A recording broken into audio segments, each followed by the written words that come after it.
చూస్తారు కదా పైన ఆకాశం.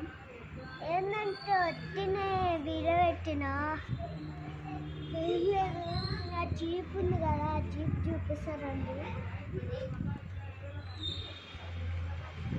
జీప్ చూడండి, ఇది అసలు వార్తనే లేరు, మోడ కొలేసిండు. అవును గైస్, సింగర్గా చెప్తున్నాను గైస్. ఈ జింగిడి గారు ఇంకా ఎక్కువ చెప్తారు నాకు. ఆ జింగడి గాడు అయితే వీడియో వేసిండు, ఆ జింగడి గాడు ఇంకా ఎక్కువ వేస్తుంది. చూపిస్తుంది అండి ఇంజన్, చూపిస్తుంది చూడండి ఇంజన్ ఇట్లా పాడైపోయింది. అందుకనే గైస్ ఆ జింగడు పానీపూరి తింటా బయటికి వెళ్దామా ఒక్కటే అనిపిస్తుంది. అందుకనే అమ్మ వచ్చినాక వెళ్తున్నాం. ఏంటంటే మా డాడీ